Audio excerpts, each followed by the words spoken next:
Yeah, sex is great and all, but have you ever hit SSS rank while playing as Dante? I recently finished Devil May Cry 5, my first dip into the pool of Devil May Cry, and I gotta say, it's amazing. See, one day I heard a song called Devil Trigger, with some lyrics that could really be taken the wrong way.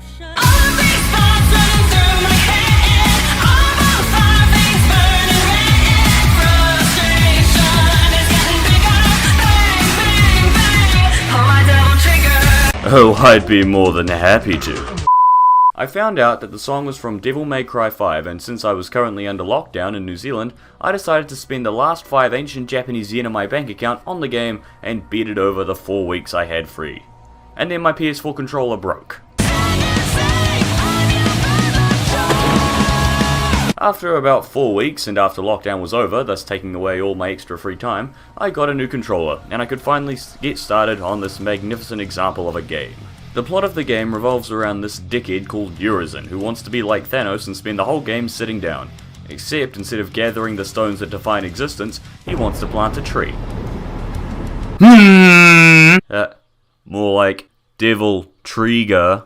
Obviously, we can't have that, so Nero and newcomer V go on a journey to stop and kill him. Except Urizen is too strong and he defeats Dante and Nero, except for the time he doesn't, and Dante calls Nero deadweight. And then we never hear the end of it. Why don't you sit this one out? Oh, let you call me deadweight again? No thanks. You don't get it. Let me guess, I'm deadweight? I told you already. This is not your...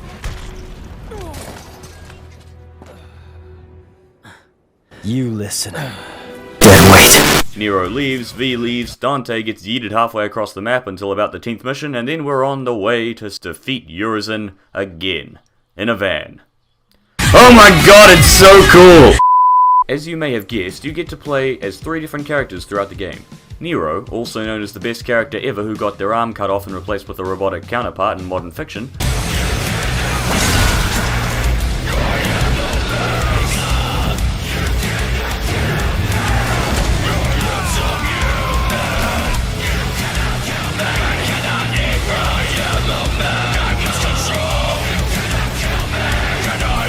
Though Sam will always be baby. V, who is like a Pokemon trainer, if Pokemon trainers fucking stabbed the other player after they lost, and Dante, the single coolest character to ever exist, with more weapons than your average Skyrim character has tucked into his...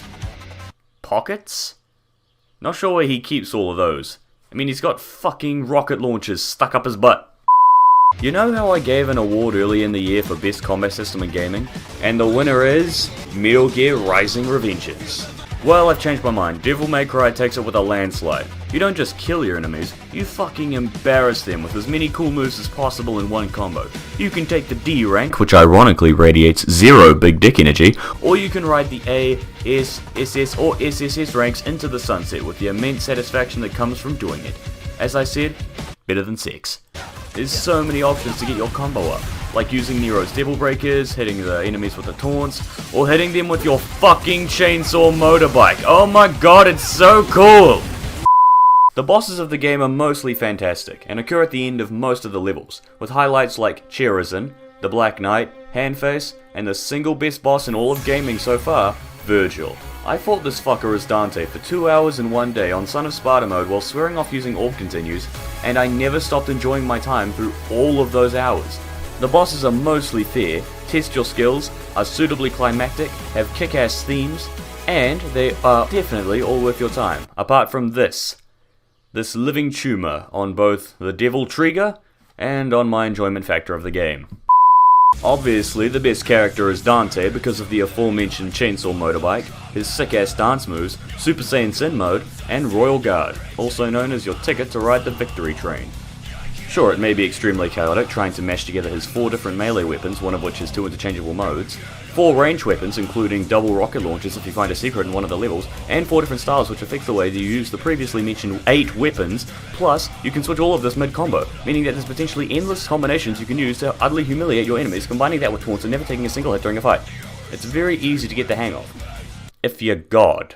Now sadly, Nero couldn't get his motorcycle license, so he took the bike he'd just bought using all of his saved up devil killing money, and he just took its handlebars and stuck it on the hilt of his sword like a fucking Chad. He's also got a sick ass revolver, his grappling hook, which is one of the most useful tools in the game, and his interchangeable devil breakers, such as the electric blast one, the mega punch one, the one where you send it flying and it comes back and you ride around on your own arm like a fucking hoverboard, or you can get the banana devil breaker. There's also one that has a vibrate function. Now, in my personal opinion, V is the least fun character to play as, but he's still great, with his 3 Pokemon. He's got his Shadow Pidgey from XD Gale of Darkness, he's got a Golem with his patented body slam attack where he just falls from the sky like he got out of the wrong side of the bed on heaven, and he's got Black Panther. No, really, it's Black Panther. Look, there's the Wakanda sand and everything. The main thing with V is that he has a book, and he likes to read from it. In cutscenes, in battles, he's even quoting poetry when he's killing demons. Powers of folly are measured by the clock, but of wisdom, no clock can measure. Die! More like, Poa V. Am I right?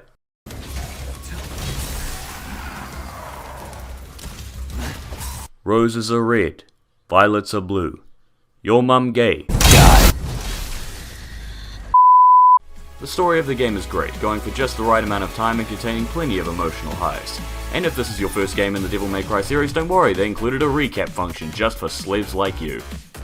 The cutscenes are snappy, to the point, and beautifully animated, but of course the most important thing, they are so cool. The term rule of cool may as well have been invented for this game. Look at this. It's so awesome. If you could do this during the actual gameplay, they would need to invent a 4th S rank just to compensate for how badass it would be. I mean, then again, you can basically do all this cool stuff in the game anyway, so it's not exactly a big disproportionate gap. Wrapping up all that other, game reviewy stuff, the soundtrack is fantastic, the combat is simple to grasp and fun as hell to master, the graphics are gorgeous, the levels are fun and full of stuff to find and collect, the side characters are lovable like Nico, Lady and Trish, there's tons of replay value, and there's a fair difficulty curve. Mostly. Apart from this thing, I think I found Chica from 2018. Fuck, I hate you, go die in a KFC hole! Except instead of dying in a KFC hole, she went to hell and got hella hench. And got this fucking disgusting thing on its back. Oh my god, kill it! Thank you. Overall, I'd give Demon Probably Weeps 5 the Game of the Year award from 2019. Even though I've only played 2 games from 2019 and I haven't finished the other one. And I give the game a total score of 9.5 out of 10. Fucking chainsaw motorbike!